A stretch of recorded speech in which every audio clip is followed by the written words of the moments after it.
Bien le bonsoir à toutes et à tous, c'est la panique sur les marchés, effectivement tu l'as vu, on a un retour du rouge un petit peu de partout, surtout sur l'écosystème crypto, alors qu'on commence à avoir potentiellement de bonnes news un petit peu sur la macroéconomie. On va discuter de ça ensemble aujourd'hui, je te montre pourquoi c'est vraiment pas grave qu'il y ait du rouge et même pourquoi c'est très bien et comment tu peux tirer ton épingle du jeu, donc reste bien jusqu'au fond, jusqu'au bout de cette vidéo. N'hésite pas à lâcher un petit like, un commentaire et à t'abonner si tu es nouveau.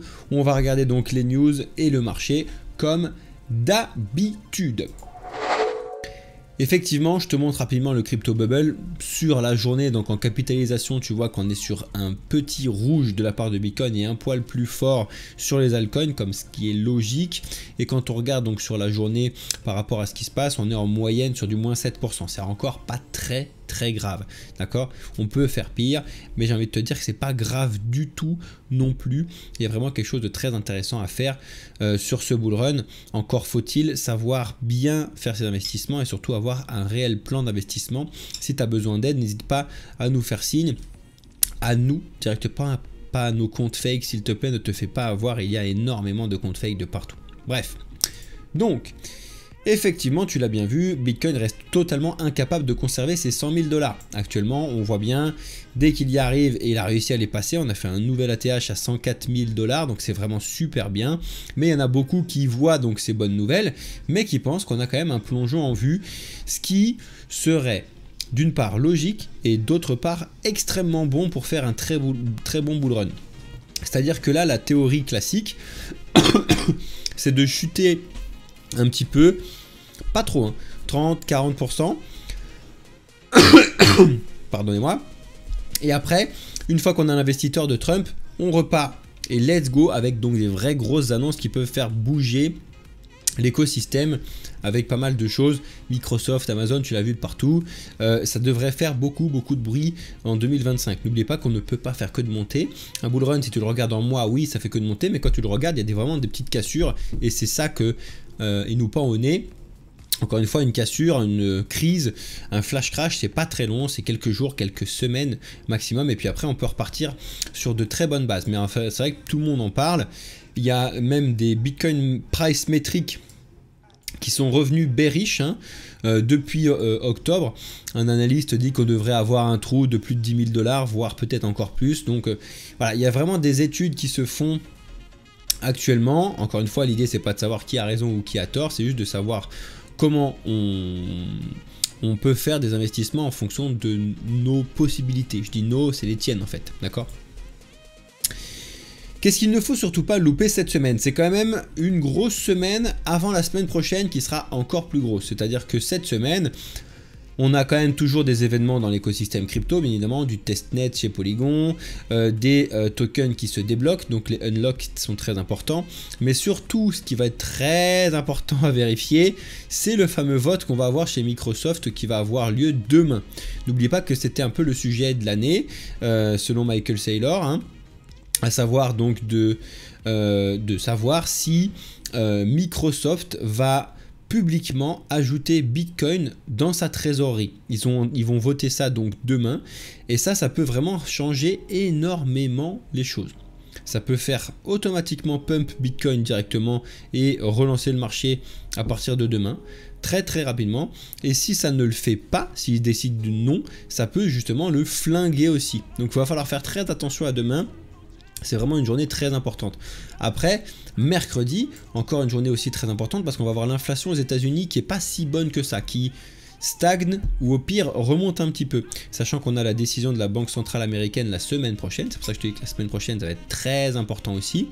Il va falloir surveiller un petit peu ces données macroéconomiques, savoir si effectivement ils ont bien fait de laisser les taux plus bas, et à savoir s'ils vont réellement les baisser la semaine prochaine. En tout cas, nous, la BCE se réunit jeudi, donc la Banque Centrale Européenne, et elle a déjà prévu normalement de baisser ses taux, du moins par rapport à ce que tout le monde pense.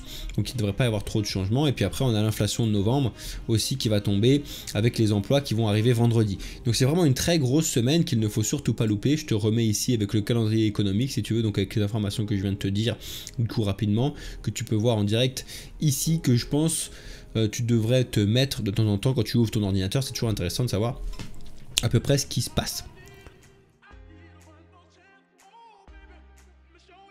On a la petite blockchain du SUI qui débarque sur le wallet de Phantom. Ça a fait un petit peu de bruit, du coup, fait partie des cryptos qui a bien performé ce week-end. Elle prend sa petite claque comme tout le monde aujourd'hui. Mais voilà, ça fait partie des blockchains qui sont assez rapides, que personnellement je n'aime pas. Moi, voilà, mais bon, après j'ai le droit d'avoir des blocages, hein, chacun a ses blocages. Mais moi, le SUI et le SUI, le SUI et le SEI, ces deux tokens-là et donc ces deux blockchains-là, je ne les aime pas beaucoup. Je trouve qu'il n'y a pas d'excellentes données, d'excellentes nouveautés, etc. par rapport à d'autres choses. Bon, chacun se fait son avis sur le sujet. Si tu as ton avis, dis-le moi dans les commentaires comme d'habitude. En attendant, la blockchain débarque sur le wallet de Phantom, et ça fait beaucoup de bruit. Historiquement, Phantom, c'était vraiment l'écosystème Solana. Et là, ça s'ouvre de plus en plus, et heureusement. NFT, donc, du coup, les NFT, tu vois, on va en parler maintenant, puis un petit peu à la fin, parce que ça repart. Comme par hasard, la justice américaine, elle a fermé 40 plateformes frauduleuses qui arnaquaient les artistes. Très, très bien. Tant qu'elles font bien leur travail, pourquoi les arrêter?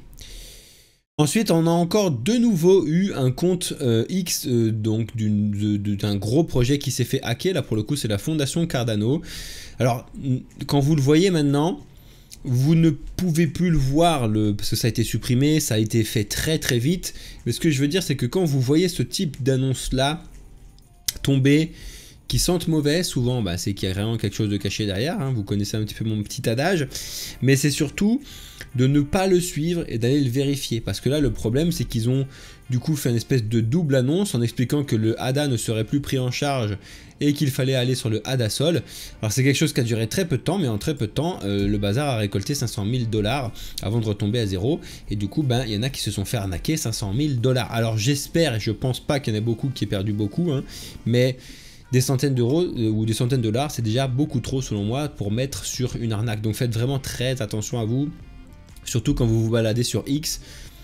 Partez du principe que vous pouvez pas, que vous allez jamais trouver la pépite, la poule aux œufs d'or et tout.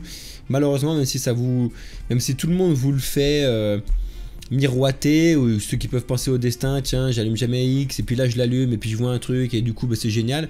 Malheureusement, non, ça fonctionne pas comme ça et je suis désolé de vous l'apprendre. La meilleure chose que vous puissiez faire par contre, c'est de vous éduquer, de comprendre comment ça fonctionne, et c'est là qu'on intervient chez Bamboo Feed. On est là exprès pour vous accompagner, vous montrer un petit peu ce qui se passe, parce que c'est notre domaine et c'est notre métier.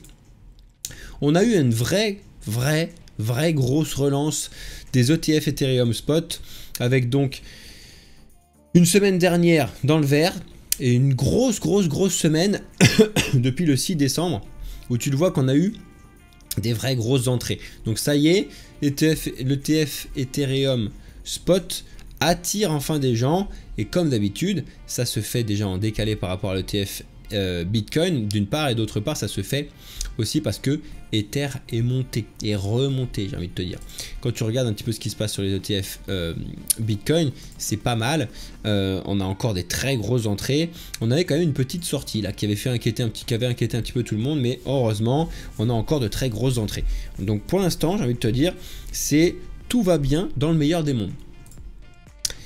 Ça, c'est une très grosse nouvelle qui n'est pas du tout relayée sur la partie crypto, mais que je me permets de vous mettre si jamais vous l'avez loupé, parce que c'est quand même, du moins à première vue, un vrai gros changement au Moyen-Orient qui pourrait bouleverser beaucoup de choses dans les conflits qu'on a actuellement, dans la macroéconomie et dans le futur du coup économique, monétaire et financier.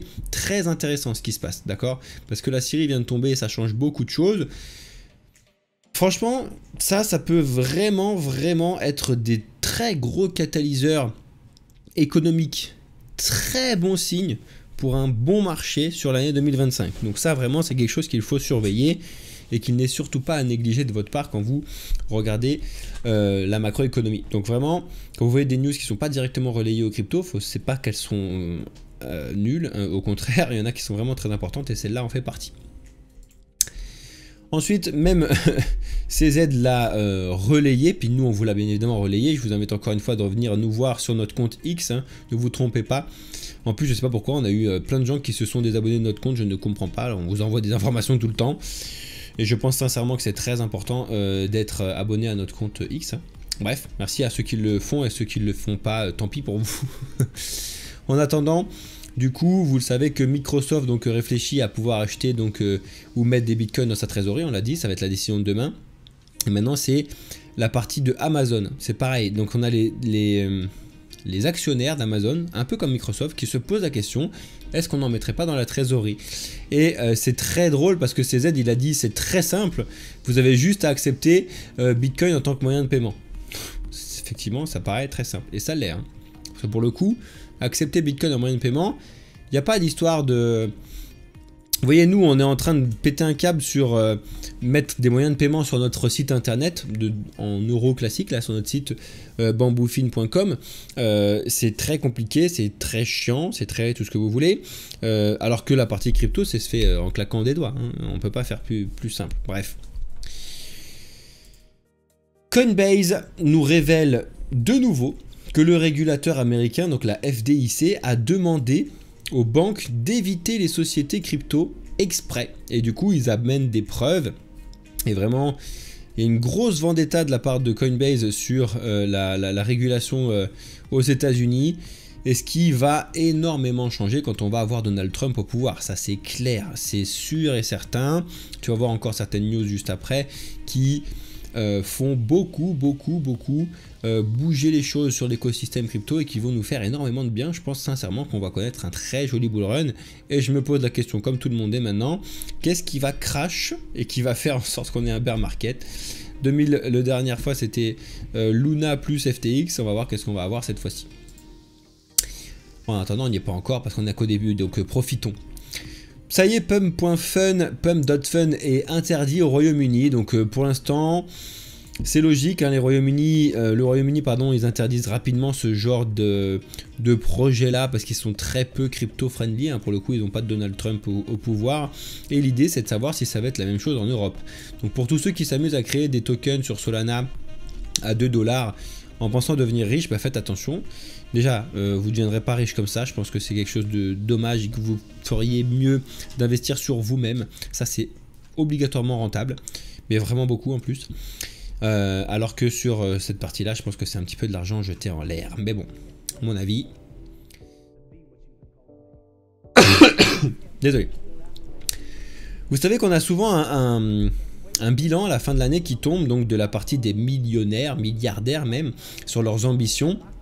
Donc le rapport donc, de 2024 est tombé, vous pouvez le télécharger hein, quand vous voulez, vous allez sur le site un petit peu de UBS, pardon. Et là pour le coup ils s'inquiètent sur pas mal de choses, notamment sur l'immobilier et notamment sur l'or. Effectivement l'immobilier a toujours cette petite crise qui coûte cher parce que l'immobilier, tu sais que quand ça a une crise qui tombe dessus, ça ne prend pas juste un an ou quelques mois. Je te parle donc d'Evergrande en Chine. Ça fait un bouleversement sur le marché pendant longtemps. Et on est toujours dessus et les séquelles arrivent toujours en décalé. Et ça arrive selon eux sur l'année 2025 qui a un réel problème. Et pareil un petit peu sur l'or.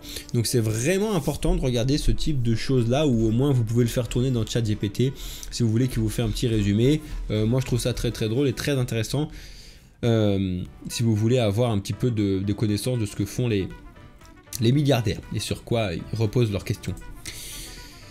Ça y est, on a eu donc 11 semaines d'affilée de hausse hein, pour les altcoins, donc c'est effectivement un vrai bon bull run qui commence. Hein.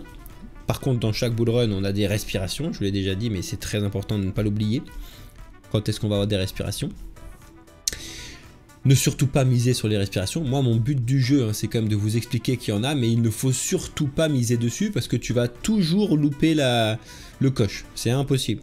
Donc, si vous êtes à l'achat, restez à l'achat. Et si vous voyez donc des corrections, vous en profitez pour pouvoir recharger si vous voulez, si vous le pouvez. D'accord? Mais n'essayez surtout pas de vendre à un pseudo-top, de racheter un peu plus bas, etc. Vous allez obligatoirement vous prendre des murs. Donc, si vous êtes déjà dedans, installez-vous, prenez du popcorn et suivez votre plan et sortez en fonction de votre plan. Bref, donc là pour l'instant, j'ai envie de te dire qu'on est très bien.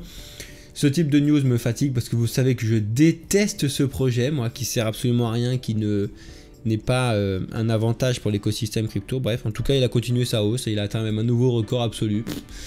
Pourquoi pas? Écoutez, amusez-vous. Personnellement, je n'en ai pas et je pense pas que j'en aurai beaucoup hein, de cette mercredi. À la rigueur, je peux être le premier à aller le trader à la baisse, alors que je fais pas de trading depuis très longtemps, mais il y a peut-être un moment où tu peux aller foutre un gros effet de levier sur un gros dump de token éclaté là. Bref, j'aime pas vraiment ce truc, quand ça sert à rien, j'ai un vrai problème.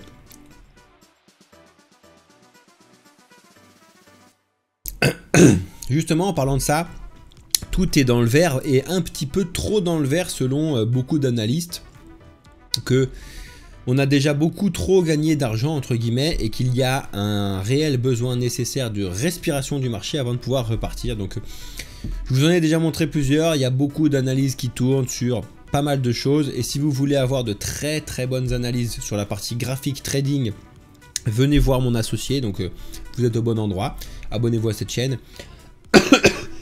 et venez regarder les vidéos de mon associé, surtout ses lives qui sont vraiment beaucoup plus axés sur le trading pour ceux que ça peut intéresser et sur l'économie également, qui pourra vous montrer donc les funding rates, etc. Qui sont très importantes si vous voulez vous intéresser à ce genre de choses. Ça y est, on a le Financial Times qui pendant des années a critiqué Bitcoin, qui vient donc de faire des petites excuses, un petit mea culpa pardon, sur Bitcoin. Effectivement, c'est normal hein, parce que Financial Times États-Unis Donald Trump, Bitcoin, paf, pif, pouf, et tous ceux qui vont être un petit peu en vendetta sur le crypto et potentiellement sur Bitcoin, ou tous ceux qui l'étaient, sont en train de changer complètement et de tourner leur veste parce que Donald Trump risquerait de leur taper dessus. Et quand il tape fort lui, marketingment parlant. Donc c'est normal. On a cette news là qui n'est pas encore officielle, potentiellement quelqu'un d'anti-crypto qui resterait donc à la SEC. L'industrie s'inquiète, en tout cas c'est parce qu'on a Caroline Créchot qui reste candidate à cette partie là sur la SEC. Alors c'est pas encore fait hein. Ça serait très étonnant que ça passe d'ailleurs, on verra bien ce que Donald Trump décide de faire. Après c'est pas non plus bon signe d'avoir que des gens qui sont sur le bon côté. Tu sais, à un débat il faut toujours avoir des gens qui sont pour et des gens qui sont contre, sinon il n'y a pas de débat en fait. Donc les discussions c'est ça qui mène à la technologie, c'est ça qui mène à être meilleur tous les jours. Si tout le monde est d'accord, ben c'est ce qui se passe avec les banques traditionnelles. Toutes les banques traditionnelles elles étaient d'accord pendant très longtemps. Résultat des courses, elles se font déglinguer la tête par la technologie. Et du coup, ciao les banques traditionnelles, bonjour les néobanques, bonjour des blocs, et bienvenue à tous ceux qui téléchargent des blocs. En ce moment, personnellement, vous savez que je l'utilise beaucoup. Vous avez le QR code à côté de ma tête si vous voulez télécharger l'application et gagner un petit peu des sous grâce à nous. N'oubliez pas que si vous téléchargez l'application de vous-même, vous n'allez pas pouvoir avoir ce cadeau-là. Donc voilà, bref, en tout cas, si vous le faites, merci à vous. Mais je pense que sincèrement, ça va faire beaucoup de bruit des blocs et nous, pour avoir cherché pendant des années des très bonnes solutions, on ne vous partage que les bonnes solutions. Vous savez que c'est pas notre gagne-pain de faire donc de l'affiliation. On fait de l'affiliation parce qu'en fait vous nous l'avez demandé, parce qu'on a tout simplement fait des choix de projets qui sont selon nous très importants et dont on émet un petit peu de conseils dessus. Bref. Ensuite, ça c'était juste pour vous montrer que, parce que j'ai pas accès avec ce compte là à Bloomberg, bon, on s'en fout, mais il a nommé David Sacks du coup en tant que représentant des projets d'intelligence artificielle et crypto, très important. Donc quand je dis il, c'est Donald Trump, pardon hein. Donc on voit vraiment l'intérêt de Donald Trump pour l'écosystème crypto, l'intelligence artificielle, la technologie, de ne surtout pas la négliger et de pouvoir avancer dessus. On voit bien que l'industrie crypto va connaître un réel vrai boom l'année prochaine, en 2025, quand il va prendre son pouvoir à partir donc du 20 janvier. C'est pour ça d'ailleurs que ça devrait faire beaucoup de bruit. C'est logique. Si on a qui ont déjà des blocs pour le cadeau, je suis désolé. En plus, il y a double cadeau. Hein. Vous pouvez regarder aussi dans la description de la vidéo sur YouTube. Vous savez que dans nos descriptions, on vous met aussi les informations qu'on pense pertinentes et intéressantes pour vous. C'est gratuit, vous n'avez rien à faire. Hein. C'est à cliquer dessus et puis des blocs, c'est vraiment gratuit pour le coup. Hein. Bref. C'est cadeau pour vous, vous faites ce que vous voulez. Ceux qui veulent y aller, ils y vont. Si vous voulez pas y aller, tant pis. Ensuite, on a ce type d'élocution qui me font rire parce qu'effectivement, c'est un petit peu la mode en ce moment de dire que Bitcoin, c'est le nouvel or numérique, que Bitcoin, c'est l'avenir, que Bitcoin, machin. C'est un petit peu bon de le dire pour l'instant parce que ça monte, parce que Bitcoin n'a jamais été aussi haut, parce que c'est souvent l'inverse quand ça baisse. Mais bon, en attendant, on a Bernstein qui a expliqué que Bitcoin allait remplacer complètement l'or d'ici 10 ans. Bon, c'est pas l'objectif de Bitcoin déjà de base, parce que de remplacer la seule monnaie qui était logique et qui était selon, à mon avis, certains cypherpunk de l'époque, une très bonne monnaie, c'est pas le but. Par contre, d'éclater les monnaies fiduciaires fiat qui sont plus basées sur rien du tout, ça oui. Mais de remplacer l'or, je pense pas. Peut-être qu'une coopération entre Bitcoin et l'or pourrait être mis en place, ça je pense que c'est quelque chose qu'il devrait réfléchir. On est encore à des années-lumière. Wall Street, ça y est, avec les ETF, ont dépassé Satoshi Nakamoto. Effectivement, vous savez donc que Satoshi Nakamoto, en tout cas les experts, quand on regarde donc les tout premiers wallets, qu'on sait qu'ils appartiennent à Satoshi Nakamoto, on sait combien il y a de Bitcoin dessus, qui ne bien évidemment bouge pas, hein, parce que voilà, on sait combien il y en a, et du coup on regarde et on s'amuse à comparer avec les ETF. Alors c'est marrant parce que du coup ils te mettent Wall Street comme une personne et Satoshi Nakamoto comme une personne. Alors autant Satoshi Nakamoto c'est peut-être une personne, autant Wall Street c'est des millions de personnes derrière, donc voilà, mais c'est juste drôle. Marketingment parlant, c'est juste, voilà, ça montre que aux États-Unis, on a une réelle adoption Bitcoin qui arrive. Voilà, c'est ça qui est vraiment expliqué là-dedans. Nous, en Europe, on est toujours pas les derniers parce qu'il y a encore pire que nous, mais on est toujours très très loin. Et tu as certains pays en voie de développement qui, eux, ont compris bien avant nous, Salvador, Philippines, etc., qui s'en sortent, j'ai envie de te dire, grâce à Bitcoin, entre autres. La Chine, tu sais, qui est en train de faire face à des complications de la part des États-Unis, de la part de Donald Trump, qui explique qu'il va mettre en place donc des taxes de partout, hein, surtout avec la Chine, mais pas que, hein, avec le Mexique, etc. Il faut quand même savoir une chose qui est très importante, c'est que c'est pas très intelligent de sa part. C'est-à-dire que il y a un bouquin qui est tombé là-dessus, je vous invite à lire, c'est le bouquin, c'est Terres rares, je crois. Qui est, j'ai plus le titre, mais en tout cas c'est vraiment très important, qui nous explique que la planète, parce que c'est une terre ronde et pas plate, hein, salut les platistes, mais bref, tout ça pour dire que sur la planète, les continents, comment ils ont été mis en place, et donc le système des États qui a été mis en place, on se rend compte qu'actuellement en fait, on a plus de 70-80% de la partie des métaux rares, donc lithium, enfin bref, tous les trucs qui sont compliqués dans le tableau périodique des éléments, qui sont sur le territoire chinois. C'est-à-dire que c'est comme ça, c'est un fait, le territoire chinois a hérité de cette partie de terres rares.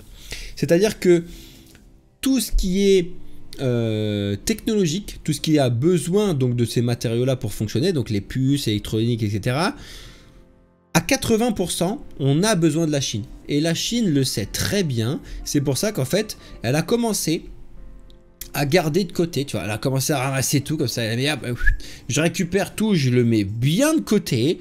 Quand Monsieur Trump va s'amuser à essayer de me taxer ces trucs-là, on va lui montrer que bah, s'il veut continuer à construire ces sociétés aux États-Unis qui ont besoin de mes pièces, il va falloir qu'il se calme un petit peu l'oignon parce que sinon, il n'aura pas de pièces, donc pas de société, pas de chocolat, pas de bras, pas de château, pas de rien. Donc il va falloir faire très attention et les Chinois sont très intéressants et très intelligents à ce propos-là. Donc encore une fois, quand je vous dis d'ouvrir un petit peu votre esprit, de regarder ce qui se passe en dehors à la macroéconomie, c'est très très important.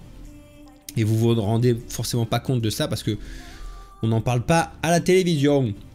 Bref, et enfin, on a un gros retour des Pudgy Penguins sur les NFT qui ont un floor price qui a de nouveau explosé. Hein. On n'est pas encore sûr, voilà, mais ça remonte fort. Et c'est en partie parce qu'en fait, ils viennent d'introduire donc leur propre token, le Pengu, donc le token officiel de la collection des Pudgy Penguins. Bon.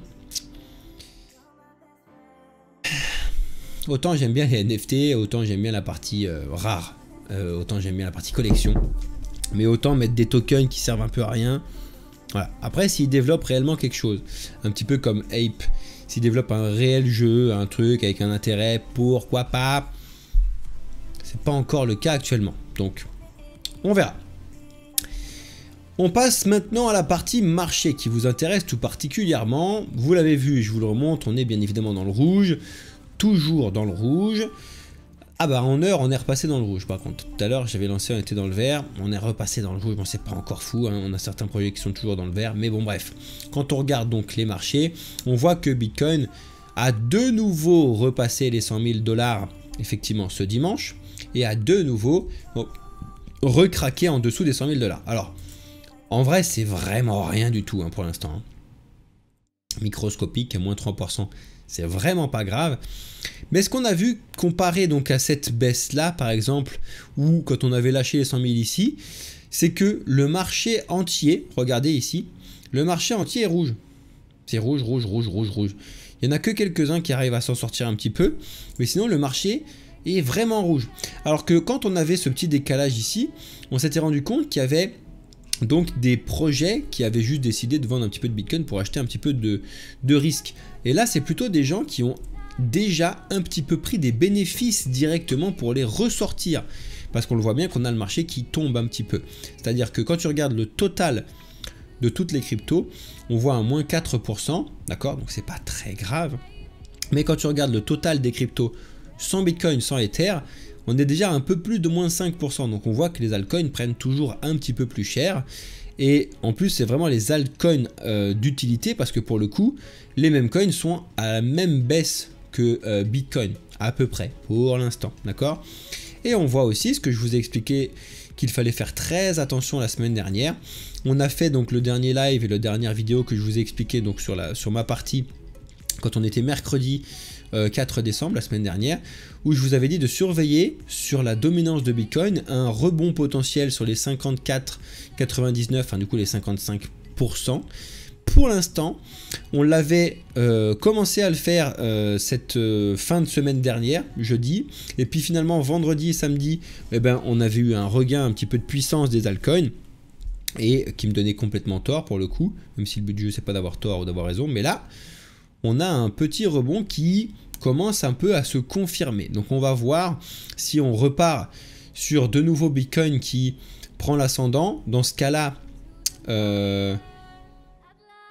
ça pourrait signifier qu'on a une baisse sur le marché, parce que Bitcoin est toujours plus puissant quand ça baisse que les autres. Historiquement, c'est comme ça que ça fonctionne. Et après, on devrait avoir de très beaux jours et on va voir cette dominance s'écraser. On va vraiment revoir la dominance retomber sur du 40, voire plus, enfin voire moins du coup, et qu'on va reconnaître encore un vrai bon bull run avec des vrais bons projets crypto qui se développent et un total crypto qui va aller beaucoup plus haut que les 4000 milliards, même encore plus haut. En tout cas, vous savez que c'est des choses que l'on décide, enfin qu'on étudie avec la partie donc des pandas premium. Si ça vous intéresse, vous pouvez aller sur notre site internet, regarder donc sur bamboufine.com qui vous amène sur bamboufine.odoo.com là parce qu'on travaille avec Odoo, mais bref, vous tapez bamboufine.com, vous tombez sur notre site internet. Vous allez sur nos services et puis vous allez vous rendre compte que il y a une vraie grosse différence entre la partie publique gratuite et la partie donc du panda premium qui sert énormément. On a un taux de gens qui restent qui est très intéressant, en tout cas qui est bien au-dessus du marché. Et si ça vous intéresse, bah, vous pouvez rentrer, on vous fera du coup découvrir un petit peu tout ce qu'on vous a mis, et surtout tous ceux qui arrivent maintenant ont accès aux anciennes vidéos, et ça c'est vraiment aussi un point très important pour vous. Ça vous semble un petit peu important et cher, sachez que c'est les périodes de Noël, vous pouvez l'offrir à votre famille, donc n'oubliez pas ça. En tout cas, merci à ceux qui rentrent, et s'il y a des gens qui sont en phase d'intérêt, venez nous poser la question, on peut vous mettre en relation avec des premiums directement, qu'il y en a que je vois qui se manifestent dans l'espace commentaire, ça fait plaisir, mais répondez, discutez, posez-vous les questions, est-ce que ça vaut vraiment le coup et tout, ils vont vous répondre parce qu'ils sont dedans, et voilà. En plus, on a même des vidéos qu'on vous a postées de leur part. Bref, donc tout ça pour vous dire que pour l'instant, on est sur une respiration. Et il y a des respirations un peu plus fortes que d'autres, c'est-à-dire que Ether prend un peu plus de coups, mais comme par hasard, on rebondit à 4000 $, psychologique et technique. Je vous avais expliqué encore une fois la semaine dernière, mercredi, quand on était ici, je vous avais expliqué, je vous ai dit je ne vois pas ce qui pourrait empêcher Ether d'aller voir les 4000 $. On est allé voir les 4000 $, pour l'instant, je dis bien pour l'instant, on rebondit dessus.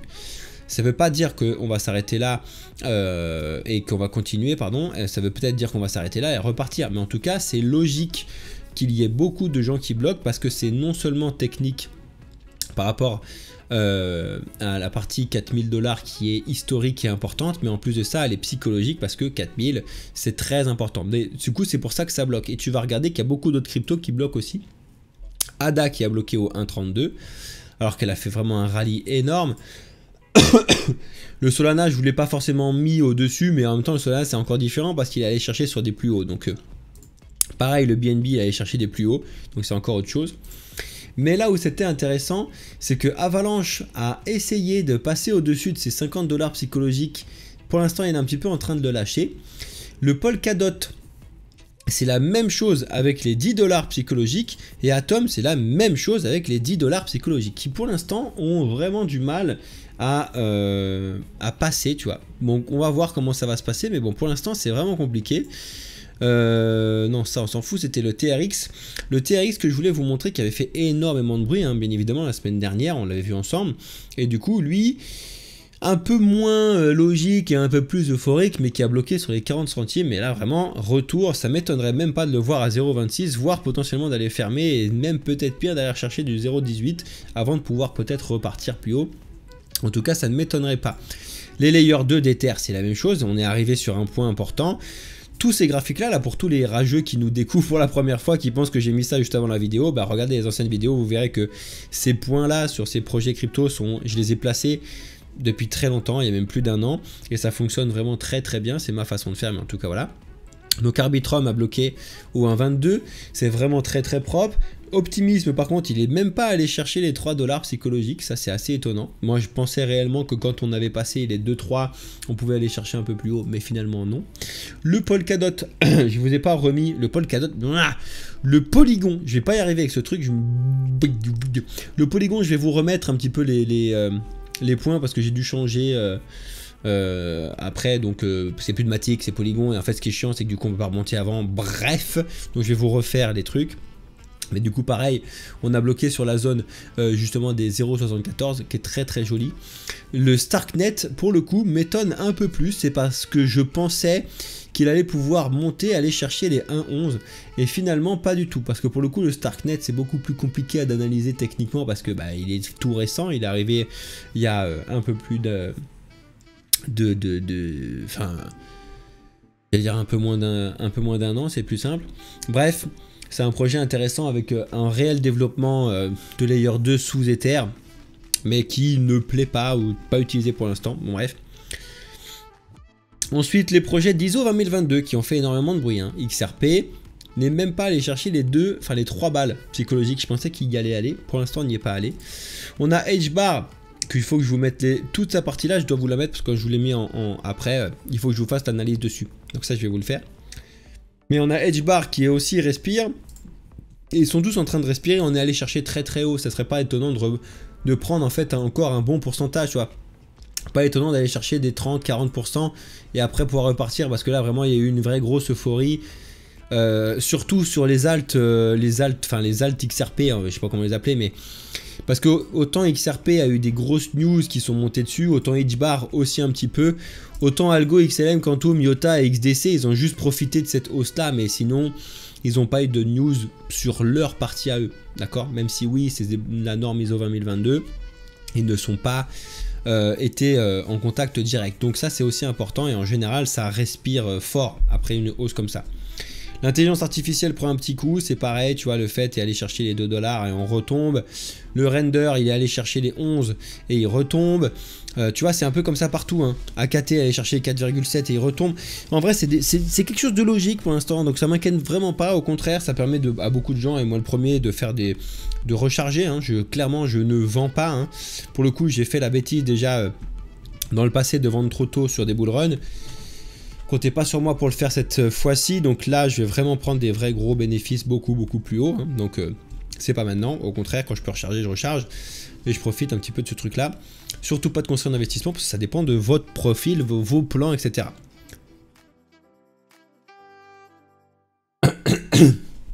Le Tao c'est un peu plus étonnant, parce qu'il avait passé cette base, cette oh là là, résistance des 645 $, et là peut-être qu'on va aller taper dessus pour pouvoir repartir. En tout cas ça va être très intéressant à regarder le Tao. Je sais qu'il y en a beaucoup qui le tiennent fort dans le cœur. Ensuite il y a quelques projets d'épines que je vous remontre. Le Flux, c'est un peu la même chose que le Tao. Il était passé au-dessus du psychologiquement 81 centimes. Salut monsieur TK, si tu nous regardes, je vois que ton portefeuille il a très bien fonctionné, c'est pas mal. Respiration, ça serait bien qu'on valide et qu'on bloque à 81, à 80 là, pour pouvoir repartir au-dessus, qu'on explose les 1$ et qu'on arrive à faire un petit peu d'utilisation, ça serait vraiment top. Pour l'instant on n'y est pas encore. Helium, qui malheureusement était bien parti, franchement ça me faisait partie des choses qui me donnaient confiance au projet, donc de passer les 8.4, de revenir dessus et de repartir. Finalement pour l'instant on est en train de les casser à la baisse, donc ça c'est quelque chose qu'on peut pas vraiment prévoir, mais bon voilà. Le Jami, c'est pareil, on avait passé un peu plus haut et là on est revenu sur les 0.4, à voir un petit peu ce qu'on va pouvoir faire là-dessus. C'est pareil, le gaming, on avait eu des bons points, Apecoin qui était très bien monté, qui là revient, c'est pas encore grave. Le Gala, c'est pareil, un peu de respiration parce qu'ils s'entendaient franchement passer de... Bref, c'était très bien, on va pouvoir continuer à le faire. Sandbox qui s'était réveillé de je sais pas où, IMX beaucoup plus calme par contre. Bref, vous voyez qu'on a pas tous les faire parce qu'on n'a pas 75 000 ans, mais il y a vraiment quelque chose de très intéressant qui se profile sur les prochains mois. Même ENA, tu vois, qui respire un petit peu, qui a rebondi bien évidemment sur les 1,08, c'est logique ça aussi, c'est vraiment très logique quand on regarde le projet, qui est un bon projet d'écosystème stablecoin. Franchement, ceux qui ont acheté du ENA à 19-20 centimes, j'ai envie de dire félicitations, hein. Mais je sais pas si vous êtes encore là, à voir. C'est un projet qui peut aller encore beaucoup plus haut, mais bon. Le Morpheus Network qui était très bien reparti, malheureusement se revient de la tronche, ça j'aime pas beaucoup, mais bon, à voir. Et sur la partie logistique, le VeChain c'est pareil, a rebondi sur les 0,7. Donc tu vois qu'on a vraiment un rebond.